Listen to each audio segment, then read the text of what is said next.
Okay, we've heard the phrase, every picture tells a story. Let me show you something. See this basketball net? See the chains up there, how the light's hitting it and such? It picks up the rust, it picks up the backboard. That makes an interesting picture in itself. Got him.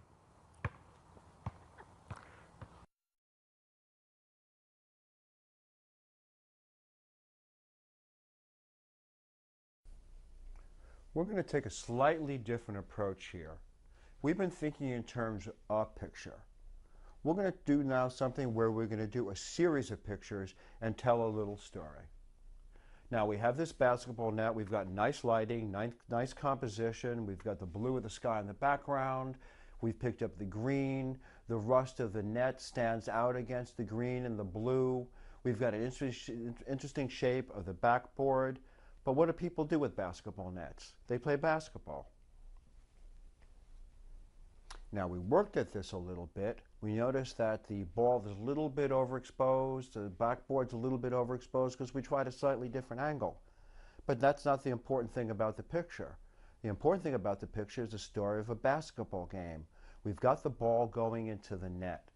There's a little story here.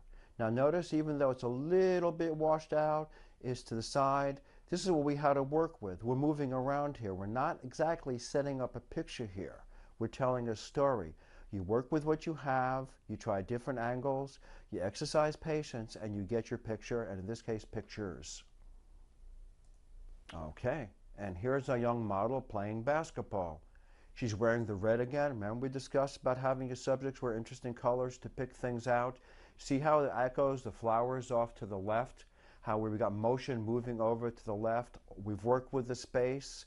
We've stood back. She's got the ball. She's bouncing. And even though the sky is a little bit washed out, it doesn't really matter because you notice how it echoes the foreground of the pavement. It emphasizes again the red of her shirt and the yellow of the ball. And it's telling a story.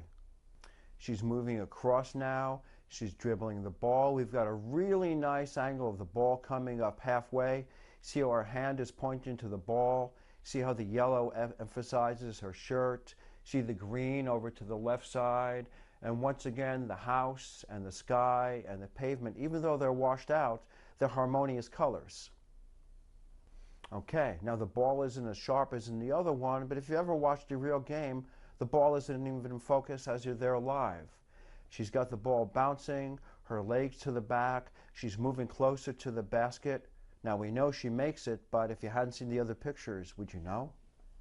All right, she's setting up for the shot. We've got a distracting background. We've got a little trailer there. Remember the trailer from the other picture? But it really doesn't matter here. A little bit of something which is an accident. The circle of the wheel emphasizes the circle of the ball, and it creates a triangle. Look at the ball, bring your eye up to the basket, bring it down to the wheel, and bring it back to the girl throwing the ball. We've got an interesting picture here. All right, she shoots. We've got even though it's washed out in the back, it's still something happening here. The emphasis is a story. It's not a perfect picture. Now we have the end of the story. The young lady has shot the ball. It's coming into the basket. It's about to drop through the basket.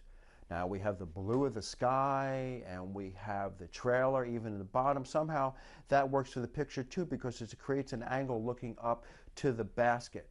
Now, we know that the ball goes through, but somehow by the ball suspended up there, we've created this story. We've created almost a little bit of a movie. If you run these pictures fast, it's like watching a very quick movie.